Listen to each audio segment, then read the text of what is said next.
गौतम बुद्ध और आलसी आदमी की कहानी। गौतम बुद्ध अपने ध्यान में बैठे थे कि वहां पर एक आदमी आया। ये आदमी अपने आलसीपने से बहुत ज्यादा परेशान था। आलसी आदमी गौतम बुद्ध से बोला, महात्मा जी मेरी मदद कीजिए, मैं अपने आलस्य से बहुत ज्यादा परेशान हूँ। आप ही कोई उपाय बताइए जिससे मैं आलसीपन से छुटकारा पा सकूं। गौतम बुद्ध ने उस व्यक्ति से कहा, पहले मुझे ये बताओ कि तुम्हें क्यों लगता है कि तुम आलसी हो। आलसी आदमी बोला, सिर्फ मुझे नहीं, मेरे परिवार वालों को और मेरे आसपास के सभी लोगों को ऐसा लगता है कि मैं आलसी हूँ। गौतम बुद्ध ने फिर उससे पूछा, क्या तुम जानते हो आलस्य होता क्या है। आलसी व्यक्ति बोला, नहीं मैं नहीं जानता, किंतु मैं इतना जरूर जानता हूँ कि आलस्य बहुत बुरी चीज है, इसकी वजह से मुझे बहुत नुकसान हुआ है जीवन में। गौतम बुद्ध बोले, जिस परेशानी से तुम छुटकारा पाना चाहते हो पहले उसके बारे में पूरी जानकारी ले लोगे तो उससे छुटकारा पाना आसान हो जाएगा। आलसी व्यक्ति बोला, भगवान इतनी बुद्धि तो मुझ में नहीं है, आप ही मुझे इस समस्या के बारे में जानकारी दीजिए। गौतम बुद्ध बोले, आलस्य एक मानसिक अवस्था है, एक विचार है जिसे जाने अनजाने में हम खुद ही जन्म देते हैं। आलस्य दो मूलभूत कारणों की वजह से ही जन्म लेता है, एक है शारीरिक और दूसरा मानसिक। शारीरिक कारणों में पहला कारण है गलत तरह का भोजन।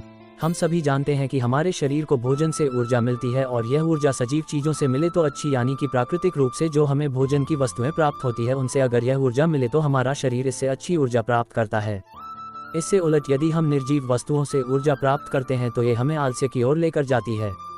दूसरा कारण हमारी शारीरिक गतिविधियां भी हमें आलस्य के चंगुल में फंसा सकती है। गौतम बुद्ध ने आलसी व्यक्ति को अपने शिष्यों की तरफ इशारा करते हुए कहा कि देखो, इनके चलने फिरने बैठने के तरीकों में तुम्हें कुछ अलग नजर आ रहा है। जब आलसी व्यक्ति कुछ समझ नहीं पाया तब गौतम बुद्ध ने उससे कहा, मेरे शिष्य जब भी बैठते हैं तो वे रीढ़ की हड्डी को एकदम सीधा रखते हुए बैठते हैं।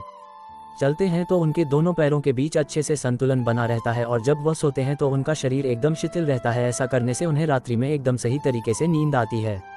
आलसी व्यक्ति बोला, लेकिन नींद तो आलस्य का की एक स्वरूप है। बुद्ध बोले, हाँ अगर उसे ज्यादा मात्रा में लिया जाए तो। बुद्ध ने इस बात को आगे बढ़ाते हुए कहा, नींद कम मात्रा में लोगे तो तुम्हें अगले दिन थकान महसूस होगी और ऐसा करने से ज्यादा आलस्य शरीर में आएगा। नींद ज्यादा लोगे तब भी यही परिणाम होगा, इसीलिए नींद को ना ज्यादा ना कम एकदम सही मात्रा में लेना अति आवश्यक है। आलसी व्यक्ति बोला, हाँ ये तो मैंने भी अनुभव किया है। बुद्ध बोले, अब मानसिक कारणों के बारे में जान लो। मानसिक कारणों में सबसे पहले हैं हमारी पुरानी गलत धारणाएं। अक्सर ऐसा होता है कि हम पहले जिन कामों में असफल हो चुके हैं हमारे अंदर ऐसी भावनाएं बन जाती है कि हम उस काम में हमेशा असफल होते रहेंगे, जिस वजह से हमें उस काम को करने में आलस आता है। ऐसी धारणाओं से छुटकारा पाने का एकमात्र उपाय यह है कि हमें अपने मन को ये समझाना चाहिए कि पिछली बार हम जब उस काम में असफल हुए थे तो हम उसके बारे में जितना जानते थे अब हम उस काम के बारे में उससे ज्यादा जानते हैं, क्योंकि असफल होने के बाद हम उससे काफी कुछ सीखे भी है। बुद्ध बोले, दूसरा कारण है आलसी और कामचोर लोगों की संगत। कई बार ऐसा होता है कि हम आलसी नहीं होते मगर जिनके साथ हम रहते हैं हम उन जैसे बनने लगते हैं। इससे छुटकारा पाने का उपाय बहुत सरल है, कामचोर और आलसी व्यक्तियों से दूर रहो। ऐसे व्यक्तियों की संगत में रहो जो अपने काम को बड़ी लगन से करते हैं और तुम्हें कुछ सिखा पाए। गौतम बुद्ध ने तीसरा कारण बताते हुए कहा, ये कारण आलस्य के लिए सबसे बड़ा कारण है, काम को कल पर टालते रहना। ये कारण इतना शक्तिशाली है कि किसी भी व्यक्ति को बर्बाद कर सकता है। इससे बचने का सबसे आसान उपाय यह है कि जो काम जितनी जल्दी संभव हो उतनी जल्दी कर दिया जाए। गौतम बुद्ध ने आलसी व्यक्ति से एक सवाल पूछा, मान लो तुम किसी रेगिस्तान में फंस गए हो और तुम्हें प्यास लगी है तो तुम क्या करोगे। आलसी व्यक्ति बोला, मैं जल्दी ही रेगिस्तान के आसपास कोई गांव की तलाश करूंगा या ऐसी जगह की तलाश करूंगा जहां पर मुझे पानी मिल सके। गौतम बुद्ध बोले, अगर तुम्हें काफी देर ढूंढने पर भी पानी ना मिले तब तुम क्या करोगे।